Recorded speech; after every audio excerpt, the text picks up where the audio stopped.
Assalamualaikum warahmatullahi wabarakatuh. Alhamdulillahi rabbil alamin. Wassalatu wassalamu ala sayyidina Muhammadin wa ala alihi wa sahbihi ajma'in.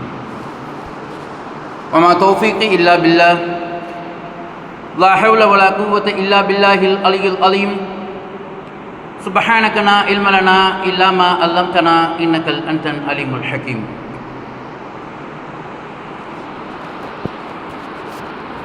இந்த இஸ்லாமிய சன்மார்க்கம் 1400 ஆண்டு பாரம்பரிய மார்க்கம் என்று அனைவராலும் ஒப்புக்கொள்ளப்பட்ட ஒரு மார்க்கமாக திகழ்கின்றது. அப்படிப்பட்ட இந்த இஸ்லாமிய சன்மார்க்கத்திலே அல்லாஹ்வும் அல்லாஹ்வுடைய தூதரும் காட்டித்தந்த அடிப்படையை மட்டும் பின்பற்ற வேண்டிய இந்த இஸ்லாமிய சன்மார்க்கத்திலே படைத்த ரப்புல் ஆலமீன் என்ன சொன்னாலும் சரி, அல்லாஹ்வால் அங்கீகரிக்கப்பட்ட நம் உயிரின் மேலான கண்மணி நாயகம் ஸல்லல்லாஹு அலைஹி வஸல்லம் அவர்கள் என்ன சொன்னாலும் சரி, நாங்கள் எங்களுக்கென்று ஒரு கொள்கையை வகுத்து வைத்துக் கொண்டு அந்த கொள்கைக்குள்ளே அல்லாஹ்வுடைய வேதமாகிய மாமறை குர்ஆனையும் அல்லாஹ்வால் அங்கீகரிக்கப்பட்ட நம் உயிரின் மேலான கண்மணி நாயகம் ஸல்லல்லாஹு அலைஹி வஸல்லம் அவர்களின் பொன் மொழிகளையும் அழைக்கக்கூடியவர்களாக இன்றைக்கும் இந்த சமுதாயத்திலே உலா வரக்கூடிய காட்சிகளை நாம் காண்கின்றோம். அல்லாஹ்வும் அல்லாஹ்வுடைய தூதரும் காட்டி தந்ததுதான் மார்க்கம். அந்த மார்க்கத்தின் அடிப்படையிலே, அந்த சட்டத்திட்டத்தின் அடிப்படையில் தான் நாம் நம்முடைய வாழ்க்கை வழிமுறைகளை நாம் அமைத்துக் கொள்ள வேண்டும். நம்ம கேட்கறதுக்கு யார் இருக்காங்கிற தைரியத்தில் இந்த உலகத்தில் நடக்கக்கூடிய எத்தனையோ தவறுகளை இன்றைக்கு பகிரங்கப்படுத்துகின்றோம் என்று சொன்னால் இதை கொண்டு பிறர் திருந்த வேண்டும். இதன் மூலமாக வழிகட்டு போவார்கள். இதுவே ஒரு மனிதனை மென்மேலும் வழிகெடுப்பதற்காகவோ அல்லது தன்னுடைய மனம் வேதனையின் உச்சத்திற்கு போய் ஈமானில் பலவீனமற்றவராக இருப்பார் என்று சொன்னால் தற்கொலை செய்து கொள்ளக்கூடிய ஒரு சமுதாயமாக இன்றைக்கு இஸ்லாத்தில் இருக்கக்கூடிய சில பேர் கூட செய்யக்கூடிய ஒரு பரிதாப ஒரு நிலையை நம்ம பார்க்கிறோம். நாம் கடந்த கால வாழ்க்கையை நாம் எடுத்து பார்த்தோம்னா இதுவெல்லாம் நடந்திருக்குதா இல்லையா? ஒரு ரொம்ப வேணாம், ஒரு சாதாரணமாக இந்த உலகத்தில் இருக்கக்கூடிய இந்த கல்வியில நான் 2ஆவது தான் படித்தேன். ஆனால் என்னால் அந்த இடத்துல கான்சென்ட்ரேஷன் பண்ண முடியல, என்னால் ஒருமித்த கருத்தோடு என்னால் இருக்க முடியல, அந்த நேரத்தில் சரியான முறையில் என்னால் சிந்திக்க இயலவில்லை என்றெல்லாம் பல காரணங்களுக்காக என்ன பண்றான் இன்றைக்கு இருக்கக்கூடிய இளைஞன்? அப்ப தற்கொலை செய்து கொள்ளக்கூடியவனாக இருக்கின்றான். அப்ப அறிவு மழுங்கக்கூடிய ஒரு நிலையை, ஒரு முடிவை எடுக்கின்றான் என்று சொன்னால் இது எவ்வளவு பெரிய ஒரு கேடுகட்ட நிலை என்பதை நாம் முதலில் சிந்தித்து பார்க்க வேண்டும். நாம் நம்முடைய பிள்ளைகளை இந்த உலக கல்வியை கற்றுக்கொள்ள வைக்கின்றோம் என்று சொன்னால் உலகத்தில் நடக்கக்கூடிய நல்லது கெட்டது எதுவெல்லாம் இருக்கின்றதோ அத்தனையும் விளங்கி நம்முடைய பிள்ளை எப்படிப்பட்ட பிரச்சனைகள் வந்தாலும் அது போன்ற பிரச்சனைகளில் சரியான முடிவெடுக்க வேண்டும் என்கின்ற நோக்கத்திற்காகத்தான் நாம் நம்முடைய பிள்ளைகளை பொதுவாகவே பெற்றோர்கள் தன்னுடைய பிள்ளைமார்களை பள்ளிக்கு அனுப்புகின்றார்கள். அப்ப இந்த கல்வியை கற்றுக்கொண்டான் என்று சொன்னால் எதிர்காலத்தில் எப்படிப்பட்ட சிக்கல்களையும் அவனால் என்ன செய்ய முடியும், தவிர்க்க இயலும், தீர்க்க இயலும் என்கின்ற ஒரு நம்பிக்கை. ஆனால் பெற்றோர்கள் எதில் கோட்டை விட்டுறாங்க? இந்த அல்லாஹ்வுடைய மார்க்கத்தை முதலில் சொல்லிக் கொடுத்து அதோடு சேர்த்து இந்த உலக கல்வியை நீ கற்றுக்கொள், நீ வாழ்க்கையில் வெற்றியடைவாய் என்று சொல்வதற்கு பதிலாக என்ன பண்றாங்க?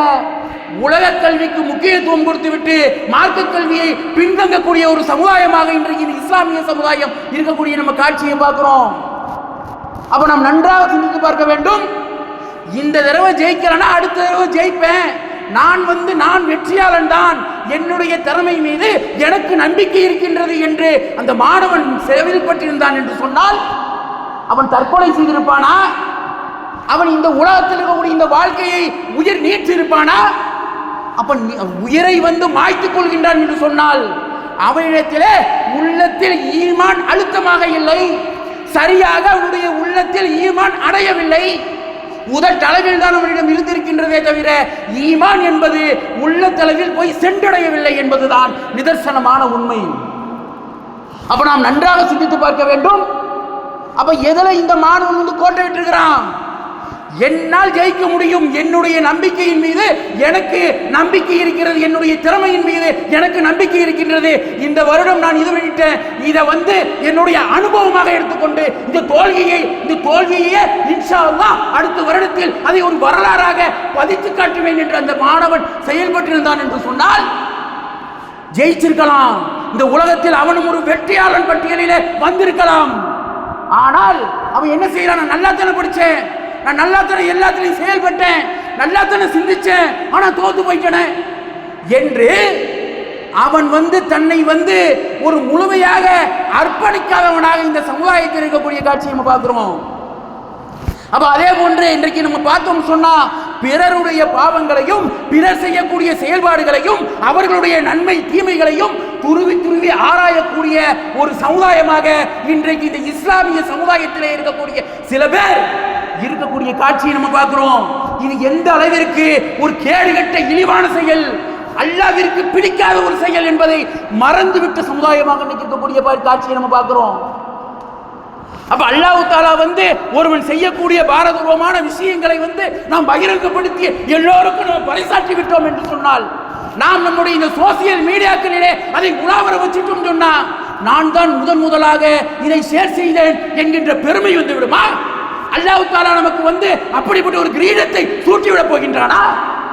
முதல்ல ஒரு மிருகத்திற்கு இருக்கக்கூடிய ஒரு மதிப்பையாவது வல்ல ரஹ்மான் இந்த மனித சமுதாயத்தை வச்சிருப்பானா? அப்படி செஞ்ச இந்த செயலை செய்யக்கூடியவன் அப்ப எப்படிப்பட்டவனாக இருப்பான் என்றெல்லாம் சிந்தித்து பார்க்க வேண்டும். உடனே ஒரு செய்தி சரியா தவறாது, ஏன் இப்படிப்பட்ட குற்றச்சாட்டு வந்தது, இந்த செய்தியை வீடியோ எடுத்திருக்கிறாங்க, அவர்கள் முதலில் பேசி ஒரு முடிவுக்கு வர வேண்டுமே, அதுக்கு பிறகுதான் நம்ம இது சரியா தவறா என்பதை தீர்க்கமாக புரிந்து கொண்டு அதுக்கு பின்னால்தான் இதை ஷேர் பண்றதை பத்தியே சிந்திக்க வேண்டும். இது எதையுமே அவன் கான்செப்ட்ல வைக்க மாட்டான். உடனே என்ன செய்வான்? எனக்கு ஒரு மெசேஜ் கிடைச்சிருச்சு, இன்னைக்கு என்னுடைய சேனலுக்கு வியூஸ் ஏறுவதற்காக அல்லாஹ்வே எனக்கு ஒரு வாய்ப்பு ஏற்படுத்தி தந்தார், அல்லாஹ்வை துணைக்கு கூட்டிட்டு வரக்கூடிய ஒரு சமுதாயமா இருக்கக்கூடிய காட்சியை நம்ம பார்க்கிறோம்.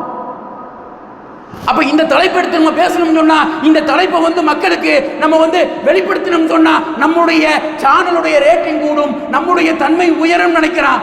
அல்லாஹ் தஆலா மனிதனாக கூட மதிக்காத ஒரு நரகவாதியாகக்கூடிய ஒரு இனி செயல் என்பதை இன்றைக்கு இந்த இஸ்லாமிய சமுதாயம் மறந்து செயல்பட்டுக் கொண்டிருக்கின்றது என்பதுதான் நிதர்சனமான உண்மையாக இருக்கிறது.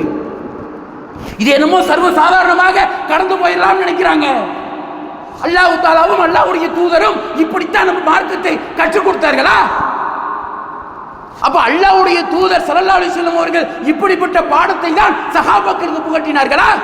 அல்லது சஹாபாக்கள் தான் அதற்கு பின்பு வந்த தாபியீன்கள் தபூ தாபியீன்களுக்கு அப்படிப்பட்ட விஷயத்தை தான் சொல்லிக் கொடுத்துட்டு போனாங்களா? கிடையாது.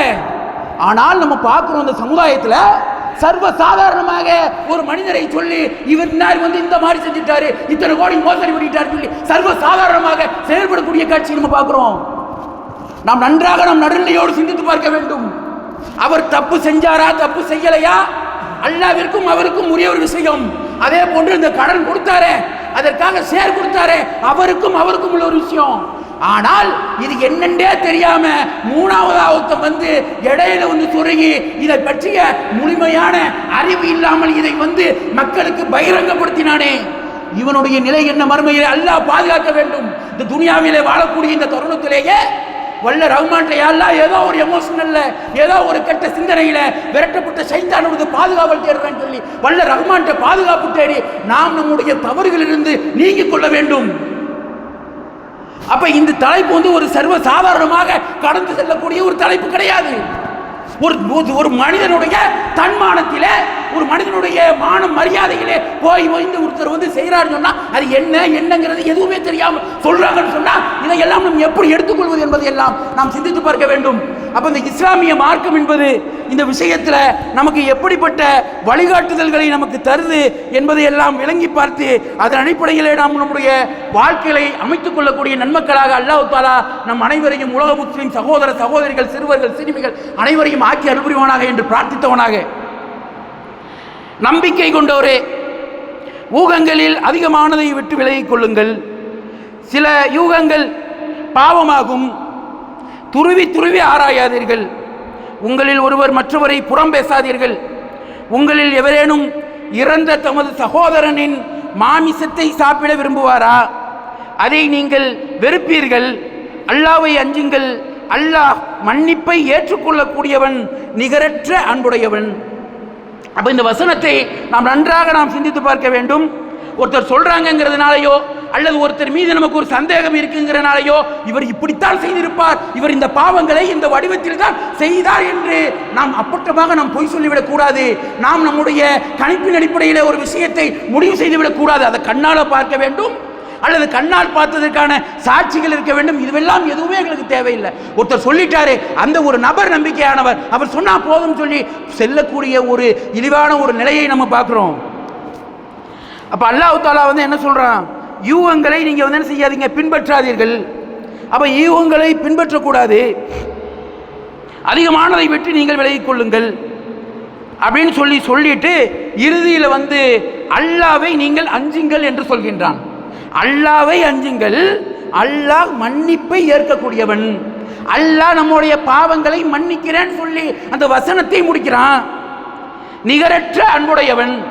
அவனுடைய அன்பிற்கு நிகரே கிடையாது, எல்லையே கிடையாது, இலக்கே கிடையாது. அப்படிப்பட்ட பேரன்பாளன் செய்த பாவங்களை மன்னித்து விடுவதாக நமக்கு வாக்குறுதி அளிக்கின்றான். அப்ப அல்லாஹ் தஆலா வாக்குறுதி அளிக்கக்கூடிய ஒரு விஷயம், அதிலே நாம் நம்முடைய நடைமுறைகளிலே நாம் எப்படி இருக்கிறோம் என்பதை நாம் சிந்தித்து பார்க்க கடமைப்பட்டுள்ளோம்.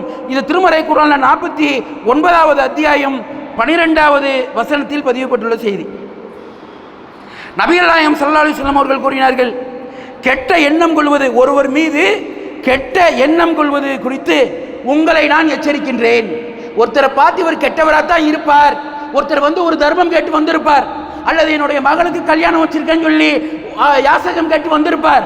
அவர் எவ்வளவோ கஷ்டத்திற்கு மத்தியிலே இதை கேட்பதற்கு முன்னால 10 தடவையோ 100 தடவையோ சிந்தித்து இப்படியெல்லாம் கேட்க வேண்டிய நிலைக்கு நாம் தள்ளப்பட்டு விட்டோமே, எது எப்படியோ அல்லாஹ் நமக்கு உதவி செய்வான் என்கின்ற ஒரே ஒரு நம்பிக்கையிலே நம்முடைய பிள்ளையுடைய வாழ்க்கையை சரியான ஒரு வாழ்க்கையை அமைத்து கொடுக்க வேண்டும் என்கின்ற ஒரு நம்பிக்கையிலே வந்திருப்பாரு, வந்து கேட்பாரு. உடனே இங்க இருக்கக்கூடிய அறிவாளிகள் உடனே சொல்லுவாங்க, இவன் வந்து பார்க்கறதுக்கு அந்த மாதிரி தெரியலையே, அவர் எவ்வளவு வெட்கப்பட்டு தன்னுடைய வெட்கம் மானத்தை எல்லாம் விட்டுட்டு வந்து கேட்பாரு, என்னுடைய பிள்ளைக்கு நான் திருமணம் வச்சிருக்கிறேன், உங்களால் இயன்ற உதவியை நீங்கள் செய்யுங்கள். அல்லது என்னுடைய பிள்ளை மருத்துவமனையில் அனுமதிக்கப்பட்டிருக்கிறார், அவருக்கு இத்தனை லட்சம் தேவைப்படுது, இந்த நோயால் வாய்ப்பட்டு விட்டாரு, உங்களால் முடிஞ்ச உதவியை செய்யுங்க. செய்ய மாட்டாங்க. எதுக்கு தேவையே இல்லையோ தன்னுடைய நட்பு வட்டாரங்களை ஒரு இடத்துல கூடியிருப்பாங்க. அப்படி கூடி இருக்கும் போது 3 பேரோ 5 பேரோ உட்கார்ந்து இருக்கும் போது அவர் என்ன செய்வாரு, இந்த 4 பேர் மத்தியில நம்முடைய மரியாதை தலை தூக்கப்பட வேண்டும் என்று நினைக்கக்கூடிய ஒரு மனிதனாக மாறி கேட்கவே மாட்டான். தன்னுடைய நண்பன் உனக்கு இதை வாங்கி தர அதை வாங்கி தர வழிய வழிய வாங்கி கொடுப்பான். அல்லது யாராவது ஒரு பெண்ணின் மீது மோகம் கொண்டிருந்தால், ஆசை கொண்டிருந்தால் இருந்தால் அவன் என்ன செய்வான்? அந்த பெண் கேட்காத இதையெல்லாம், அந்த பெண் எதையெல்லாம் எதிர்பார்த்திருக்க மாட்டாளோ அப்படிப்பட்ட ஒரு வாழ்க்கையெல்லாம் அமைச்சு கொடுக்கக்கூடியவனாக இருப்பான். ஆனா ஒரு மனிதன் வெட்கத்தை விட்டு வந்து கேட்கிறாரு நம்மள்கிட்ட, முடிஞ்சா நம்மிடம் பணம் இருக்கும் சொன்னா, பொருளாதாரம் இருக்கும் என்று சொன்னால் இயன்ற அளவு நாம் வந்து உதவி செய்யக்கூடிய பண்பாளராக நாம் மாற வேண்டும். அப்படித்தான் மாறுகின்றாங்களா என்று கேட்டால் நிச்சயமாக கிடையாது. அப்ப என்ன செய்யறாங்க? அந்த இடத்துல இவங்களுடைய அறிவு அப்படியே மிளறக்கூடியதை நம்ம பார்ப்போம். அப்ப ஒருத்தர் வந்து நம்மிடம் உதவி கேட்கிறாங்கன்னு சொன்னா செய்யக்கூடியவர்களாக இருக்க வேண்டும். அப்ப நபி ஸல்லல்லாஹு அலைஹி வஸல்லம் சொல்றாங்க, கெட்ட எண்ணம் கொள்வது குறித்து உங்களை நான் எச்சரிக்கிறேன். ஏனென்றால் கெட்ட எண்ணம் தான் பேச்சுக்களிலேயே மிகவும் பொய்யானதாகும். மற்றவர்களின் குற்றங்குறைகளை துருவி துருவி ஆராயாதீர்கள். அப்ப துருவி துருவி ஆராயக்கூடாது. ஒட்டு கேட்காதீர்கள். ஒருவரோடு ஒருவர் பகைத்துக் கொள்ளாதீர்கள். அல்லாஹ்வின் அடியார்களே, சகோதரர்களாய் இருங்கள். இது புகாரில 5143வது செய்தியாக இடம்பெற்றுள்ளது. அப்போ ஒருவர் மீது கெட்ட எண்ணம் கொள்ளக்கூடாது. அதே மாதிரி வந்து பொய்யான பேச்சுக்களை நாம் பேசக்கூடாது. ஒருத்தருடைய குற்றங்குறைகளை நாம் துருவி துருவி நாம் ஆராயக்கூடாது. அப்ப மூமின்களாக சகோதரர்களாக நாம் இருக்க வேண்டும். அல்லாஹ்வுடைய தூதர் நமக்கு ஏவக்கூடிய கட்டளை, நீங்கள் எல்லோரும் சகோதரர்களாக இருங்கள், அன்பு பாராட்டக்கூடியவர்களாக இருங்கள், பிறருடைய பாவங்களை மன்னித்து வல்ல ரஹ்மானிடம் நாம் செய்த தவறுகளிலிருந்து விடுபடுவதற்காக மன்னிப்பை வேண்டிய மன்னிப்பாளர்களாக அல்லாஹ் தஆலா வந்து அவன் மன்னிக்கக்கூடியவனாக நாம் மாற வேண்டும் என்று சொன்னால், முதலில் நாம் பிறருடைய பாவங்களை, பிறருடைய குறைகளை மறைக்க தெரிந்திருக்க வேண்டும், மறைக்க வேண்டும். அவர்களுக்காக பிரார்த்தனை செய்ய வேண்டும். அவர்களுக்காக பிரார்த்தனை செய்து, யா அல்லாஹ் இவருடைய பாவத்தை மன்னிச்சு இவரை மறுமையில் வெற்றியாளராக மாற்றி என்று கேட்க வேண்டும். நாம் ஒரு சகோதரருக்காக, நம்முடைய சகோதரருக்காக நாம் வந்து ஒருத்தருக்காக நம்ம துஆ செய்கின்றோம் என்று சொன்னால் மலக்குகள் ஆமீன் சொல்றாங்க. அப்ப எப்படிப்பட்ட ஒரு அற்புதமான ஒரு விஷயம்! ஒருவர் கெட்டது செஞ்சிட்டாருன்னு சொல்லிட்டு ஒருத்தர் என்ன செய்யறான்? உடனே ஷேர் பண்றான். ஆனால் இவர் இப்படி செஞ்சிட்டாரே, இவர் எப்படிப்பட்டவர், மார்க்க பிரச்சாரம் செய்தவர் அல்லவா என்றெல்லாம் சிந்திக்கவில்லை. உடனே என்ன செய்யறான்? அவருக்காக பிரார்த்தனை செய்திருப்பானா? பிரார்த்தனை செய்திருந்தால் இப்படிப்பட்டவரா செஞ்சிட்டாரு, இதை பற்றி நாம் நன்கு ஆய்வு செய்ய வேண்டும், என்ன பிரச்சனைன்னு தெரியலையே. இந்த விஷயத்துக்கு தமிழகத்தில் நடக்கக்கூடிய, தமிழகத்தில் இருக்கக்கூடிய ஒரு தனி மனிதர் பாதிக்கப்பட்டிருக்காருன்னு சொல்லி இலங்கையில் இருக்கக்கூடிய முஸ்லிம்கள், இலங்கை முஸ்லிம்களுக்கு என்ன வந்துச்சு? அவங்க வந்து அதுக்கு எமோஷனல் கிரியேஷன் காமிக்கிறாங்க. எப்படி சொல்றாங்க? அவங்க சொல்றாங்க, இலங்கை முஸ்லிம்களாகிய நாங்கள் உங்களுடைய பொருளாதார மோசடியாக குறிப்பிடக்கூடிய இந்த தொகையானது எத்தனை கோடியாக இருந்தாலும் சரி, எத்தனை கோடியாக இருந்தாலும் எங்களுக்கு பிரச்சனை கிடையாது, அல்லாஹ்விற்காக நாங்கள் அதை ஏற்றுக்கொள்ள தயார் என்று பகிரங்கமாக யூடியூப்களிலே தங்களுடைய வீடியோக்களை வந்து வைக்கிறாங்க. உங்களை தொடர்பு கொள்வதற்கான எங்களிடம் நேரடி தொடர்பு கிடையாது. எனவே நாங்கள் என்ன செய்கிறோம்? எங்களுடைய இந்த இலங்கை முஸ்லிம்களாக இருக்கக்கூடிய நாங்கள் ஒரு முஸ்லிம் கஷ்டப்படும் போது பார்த்துக்கிட்டு இருக்க முடியாது. உங்களுடைய கஷ்டத்தில் நாங்கள் பங்கெடுக்கின்றோம். அத்தனை தொகையையும் நாங்களே இலங்கை முஸ்லிம்களே கொடுக்க தயார் என்று சொல்லக்கூடிய ஒரு நிலை இந்த இலங்கை முஸ்லிம்கள் மத்தியில் வந்திருக்கின்றது என்று சொன்னால் இது எதை காட்டுது? அல்லாஹ்வின் மீது உள்ள அந்த அச்சத்தை காட்டவில்லையா? இந்த மார்க்கத்தின் மீது அவர்களுக்கு இருக்கக்கூடிய ஈடுபாட்டை காட்டவில்லையா? இந்த ஈடுபாட்டை யார் காட்டல? அவரை கூப்பிட்டு பேட்டி எடுத்தார்களே, பேட்டி எடுத்தார்கள். டூர் போகும்போதெல்லாம் வச்சு பேட்டி எடுத்தாங்க. அவர்கள் சொல்லவில்லை, உங்களுக்காக நாங்கள் ஃபண்ட் கலெக்ஷன் பண்றோம், நீங்க அப்படி செஞ்சிருக்க மாட்டீங்க, உங்களை நாங்கள் நம்புகின்றோம், அல்லாஹ்விற்காக நாங்கள் இந்த ஃபண்டை கலெக்ட் பண்ணி நாங்கள் உங்களுக்கு தர்றோம், இந்த கடனை நீங்கள் அடையுங்கள் என்று எத்தனை தமிழக முஸ்லிம்கள் சொன்னார்கள்? சொல்லலையே, அந்த எண்ணம் வரவில்லையே. இலங்கையில் இருக்கக்கூடியவர்களுக்கு அந்த எண்ணம் வருகின்றது என்று சொன்னால் அந்த தனிநபர் செய்த அந்த தாவா என்பது, அந்த மார்க்க பிரச்சாரம் என்பது எந்த அளவிற்கு ஈடுபாடுடையதாக இருந்திருக்கின்றது என்பதை நாம் சிந்தித்து பார்க்க வேண்டும். இவ்வளவுலாம் பேசணுங்கிறதுக்காக அவர் நம்ம தலைமையில தூக்கி வைக்கிறதுக்காக கிடையாது. அவர் சத்திய பிரச்சாரத்தை, பெரும்பாலான விஷயங்களில் சத்தியத்தை அவர் பேசியிருக்கிறாரு, உண்மையை பேசியிருக்கிறாரு. அல்லாஹ்வுடைய மார்க்கத்தை சொல்லி இந்த இளைஞர்களை வழிகேட்டிலிருந்து நேரான வழிக்கு கொண்டு வந்திருக்காரு. அதை கூட ஒரு யூடியூபர் வந்து, நான் இளமை இளைஞனாக இருக்கும் போது வழிகட்ட நிலையில் இருந்த என்னை வழியை சரியான வழிக்குள்ள கொண்டு வருவதற்கு இவருடைய பயான் ஒரு காரணியாக இருந்தது என்று சொல்றாருன்னு சொன்னா, இதையெல்லாம் நாம் சிந்தித்து பார்க்க வேண்டுமா இல்லையா? சர்வ சாதாரணமாக ஒருத்தர் மீது வாரி இறைச்சிட்டு போயிடுறாங்க. அப்ப அவரோட கூட வேலை பார்க்கக்கூடியவராவது, அப்ப கூட வேலை பார்க்கக்கூடிய ஒரு பெண், அதுவும் மாற்று மத சகோதரி, அப்ப நம்ம தொப்புள் கொடி உறவு. அந்த பெண் சொல்றாங்க, அவர் நல்லவர், அவர் கண்ணியமானவர், பெண்கள் விஷயத்திலே கண்ணியமாக நடந்து கொள்வார், அவர் உண்மையாளர். இப்படிப்பட்ட வாசக அமைப்பை சொல்வதற்கு அவர் எத்தனை வருஷம் நடிச்சிருக்காரு? 2 வருடமாக நடிச்சிருக்கிறாரு அப்படின்னு எடுத்துக்கிட்டோமா? அந்த நபரை அப்படின்னு சொல்லி அவர் 2 வருஷமா வேஷம் போட்டுக்கிட்டு இருக்கிறாரு. வேஷம் போட்டாரோ போடலையோ, வெளியிலேயே வெளி வாழ்க்கையில் அவருடைய வாழ்க்கை எவ்வாறு இருந்தது? ஏன் இப்படி சொல்ல வேண்டும்? ஒரு மனிதர் 4 பேருக்கு நல்லதை சொல்லி, இந்த அல்லாஹ்வுடைய மார்க்கத்தில் உள்ள சத்தியத்தை சொல்லி மக்களை வழிகாட்டிலிருந்து ஒரு சரியான வழிக்கு கொண்டு வந்திருக்கிறாரு. ஷேர் பண்ணினானே அவன் எத்தனை பேரை நேர்வழிக்கு கொண்டு வந்தான், அவன் மூலமாக எத்தனை பேர் நேர்வழி அடைந்தான். எனக்கு ஷேர் செய்தவர் இவர் மூலமாக நான் இத்தனை பேருக்கு நான் தாவா பண்ணினேன், இத்தனை பேர் நேர்வழி அடைந்தார்கள், அல்லது நானாவது நேர்வழி அடைந்தேன் என்று சொல்ல முடியுமா? அப்ப நாம் நன்றாக சிந்தித்து பார்க்க வேண்டும். இதுவெல்லாம் ஒரு தனி நபரை வைத்து இப்போது நாம் பேசுவதற்கான காரணம், இனி யாரை பற்றியும் இந்த இஸ்லாமிய சமுதாயம் இப்படிப்பட்ட கேவலமான இழிவான செயலை செய்யக்கூடாது என்பதற்காகத்தான் இதை நாம் பேச வேண்டிய சூழ்நிலைக்கு நாம் தள்ளப்பட்டுள்ளோம் என்பதை விளங்கிக் கொள்ள வேண்டும். இப்படி பேசுறதுனால அவருடைய ஆதரவாளர் கிடையாது, அவர் செய்யக்கூடிய எல்லாமே சரி என்று நாம் ஒப்புக்கொள்ள போவதும் கிடையாது என்பதையும் இங்கே சுட்டி காட்டுகிறோம்.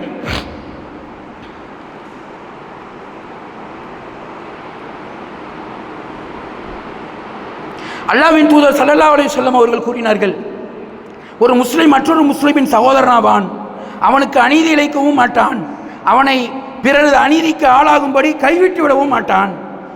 எவர் தன் சகோதரனின் தேவையை நிறைவு செய்வதில் ஈடுபட்டிருக்கின்றாரோ அவரது தேவையை நிறைவு செய்வதில் அல்லாஹ்வும் ஈடுபட்டிருக்கின்றான். எவர் ஒரு முஸ்லிமின் ஒரு துன்பத்தை நீக்குகின்றாரோ அவரை விட்டு அல்லாஹ்வும் மறுமை நாளின் துன்பங்களில் ஒரு துன்பத்தை நீக்குகின்றான். எவர் ஒரு முஸ்லிமின் குறைகளை மறைக்கின்றாரோ அவரது குறைகளை மறுமை நாளிலே அல்லாஹ்வும் மறைக்கின்றான். இதை அப்துல்லா பின் உமர் ரலியல்லாஹு அவங்க அறிவிக்கிறாங்க. இது புகாரில 2442வது செய்தியாக இடம்பெற்றுள்ளது. அப்ப நாம் நன்றாக சிந்தித்து பார்க்க வேண்டும். பிறருடைய குறைகளை மறைக்க சொல்லிதான் நமக்கு மார்க்கம் சொல்லுதே தவிர அவரை நீ அசிங்கப்படுத்தி கேவலப்படுத்தி அவரை பற்றி இந்த உலகத்தில் கேடு கெட்டவர் என்பதை அவருடைய உண்மையான முகத்தை சுட்டி காட்டி என்று சொல்லவில்லை என்பதை புரிந்து கொண்டு அல்லாஹ்வும் அல்லாஹ்வுடைய தூதரும் காட்டி தந்த இந்த சத்திய மார்க்கத்தை சத்திய அடிப்படையிலே நாமும் பின்பற்றி பிறருக்கும் எடுத்துச் சொல்லக்கூடிய நன்மக்களாக அல்லாஹ் தஆலா உங்களுக்கும் எனக்கும் வாய்ப்பளிப்பானாக என்று கூறி இந்த ஜும்மாவின் முதல் உரையை நிறைவு செய்கின்றேன். வாஹிதுவான் அல்ஹம்துலில்லாஹி ரப்பில் ஆலமீன். அஸ்ஸலாமு அலைக்கும் வரஹ்மத்துல்லாஹி வபரகாத்துஹு.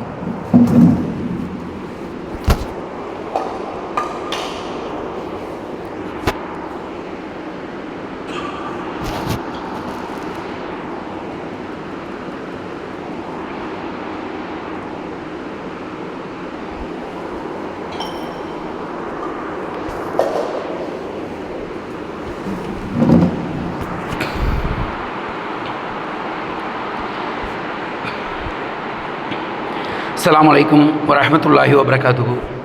எல்லாம் அல்ல அல்லாஹ்வின் நல்லடியார்களே, அப்போ அல்லாஹ்வும் அல்லாஹ்வுடைய தூதரும் காட்டி தந்த அந்த சத்திய மார்க்கத்தை அடிப்படையாக வச்சு நாம் நம்முடைய வாழ்க்கையை அமைத்து கொண்டால்தான் நாம் மறுமையில் வெற்றியடைய முடியும் என்பதை பற்றி நாம் முதலில் ஆழமாக நாம் புரிந்து வைத்துக் கொள்ள வேண்டும். அப்போ இறுதியாக அல்லாஹ் தஆலா என்ன செய்கிறான்னு சொன்னால், பிறரின் குறைகளை கேட்பதற்காக தாம் கேட்பதை மக்கள் விரும்பாத நிலையில் அல்லது தம்மை கண்டு மக்கள் வெறுண்டோடும் நிலையில் யார் அவர்களது உரையாடலை காது தாழ்த்தி ஒட்டு கேட்கிறாரோ அவரது காதில் மறுமை நாளில் ஈயம் உருக்கி ஊற்றப்படும் என்று நபி ஸல்லல்லாஹு அலைஹி வஸல்லம் அவர்கள் கூறினார்கள். இது இப்னு அப்பாஸ் ரலியல்லாஹு அவங்க அறிவிக்கிறாங்க. இது புகாரில 7042வது செய்தியாகவும் 1751வது செய்தியாகவும் இடம்பெற்றுள்ளது. மேலும் நம்பிக்கை கொண்டோரே, உங்கள் வீடுகள் அல்லாத வேறு வீடுகளில் அவர்களின் அனுமதி பெறாமலும் அவ்வீட்டாருக்கு சலாம் கூறாமலும் நுழையாதீர்கள். இதுவே உங்களுக்கு சிறந்தது. இதனால் நீங்கள் பண்படுவீர்கள். அங்கே எவரையும் நீங்கள் காணாவிட்டால் உங்களுக்கு அனுமதி அளிக்கப்படும் வரை அங்கே நுழையாதீர்கள். திரும்பி விடுங்கள் என்று உங்களுக்கு கூறப்பட்டால் திரும்பி விடுங்கள். அதுவே உங்களுக்கு பரிசுத்தமானது. நீங்கள் செய்பவற்றை அல்லாஹ் அறிந்தவன். இது திருமறை குர்ஆன்ல 24வது அத்தியாயம் 27 மற்றும் 28வது வசனம். நாம் நன்றாக சிந்தித்து பார்க்க வேண்டும்.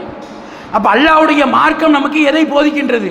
ஒரு வீடுகளுக்கு நாம் சொல்றோம் சொன்னா முதலில் நாம் சலாம் சொல்ல வேண்டும்.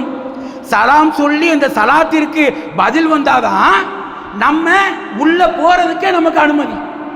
அப்ப இந்த உன்னதமான செயலை இன்றைக்கு வீட்டு வாசலில் நின்று சலாம் சொல்லக்கூடிய இந்த பழக்க வழக்கம் என்பது இன்றைக்கு சமுதாயத்திலே யார்கிட்ட இருக்குது? நம்மளே யாசகம் கேட்டு வர்றாங்களே அவர்கள்ட்ட தான் இருக்குது. பிச்சை எடுக்கக்கூடியவர்களும் அஸ்ஸலாமு அலைக்கும் பாவா, அப்ப அவர்கள் சொல்றாங்க. ஆனால் உள்ளே இருக்கக்கூடிய நாம் நம்மிலே எத்தனை பேர் வலைக்கும் சலாம் ரஹ்மத்துல்லாஹி பரக்காத்து சொல்லக்கூடியவர்களாக இருக்கின்றோம்? சலாம் சொல்றாங்கல்ல, பிச்சைக்காரர் சலாம் சொன்னால் பதில் சொல்லக்கூடாது என்று ரசூல் ஸல்லல்லாஹு அலைஹி வஸல்லம் சொன்னாங்களா? உங்களுக்கு நீங்கள் சலாத்தை பரப்பிக்கிறீங்கன்றாங்களே, அந்த சலாத்தை யாருக்கு அல்லாஹ் தஆலா அந்த ஈமானை கொடுத்திருக்கிறான்? சலாம் சொல்ல வேண்டும். சலாம் என்பது ஒரு அழகான ஒரு அறிமுகம் என்கின்ற இந்த அழகிய பழக்க வழக்கம் என்பது யாருக்கு கொடுக்கிறான்? அப்ப யாசகம் கேட்கக்கூடியவர்கள் அதை ஃபாலோ பண்றாங்க. அல்லாஹ் தஆலா நமக்கு எல்லா செல்வங்களையும் கொடுக்கிறான். வயிறார சாப்பிடக்கூடியவர்களாக இருக்கின்றோம். வரக்கூடிய யாசகம் கேட்கக்கூடியவர்களுக்கும் உணவளிக்கக்கூடிய தகுதியை அல்லாஹ் தஆலா நமக்கு வழங்கி இருக்கிறான். இப்படியெல்லாம் வழங்கி இருந்தும் கூட நாம் அந்த சலாம் என்கின்ற அந்த அழகிய முகமனை நம்முடைய வாழ்க்கை வழிமுறையாக நாம் எடுத்துக்கொள்ளவில்லை என்று சொன்னால் அப்ப நாம் சரியான கொள்கை கோட்பாடில் இல்லை என்பதை விளங்கிக் கொள்ள வேண்டும். அழகிய முறையில் சலாம் சொல்லக்கூடிய மக்களாக, அந்த சலாம் சொல்லக்கூடிய யாசகம் கேட்டு வரக்கூடியவர்கள், சலாம் சொன்னா முதல்ல சலாத்திற்கு பதில் சொல்லக்கூடியவர்களாக நாம் வர வேண்டும். யாரை பார்த்தால் அஸ்ஸலாமு அலைக்கும் சொல்லிட்டு போறதுனால நமக்கு எவ்வளவு நன்மைகள், அதுக்கு பதில் சொல்றதுனால எவ்வளவு 30 நன்மைகள் கிடைக்கும். இப்போ வலைக்கும் சலாம் ரஹ்மத்துல்லாஹி பரக்காத்து சொல்லும்போது நமக்கு 30 நன்மை அல்லாஹ் தஆலா தருகிறான்னு சொன்னால் இதையெல்லாம் நாம் சிந்தித்து பார்க்கக்கூடிய நன்மக்களாக நாம் வாழ வேண்டும். அப்படிப்பட்ட வாழ்க்கையை அல்லாஹ் தஆலா நமக்கு நம் உலக முஸ்லீம் சகோதரிகள், உலக முஸ்லீம் சிறுவர்கள் சிறுமிகள் எல்லோருக்கும் கொடுக்க வேண்டும் என்று கூறி இந்த ஜும்மாவின் 2வது உரையில் செய்கின்றேன். வாழ்த்துவான் அல்ஹம்துலில்லாஹி ரப்பில் ஆலமீன். அஸ்ஸலாமு அலைக்கும் வரஹ்மத்துல்லாஹி வபரகாத்துஹு.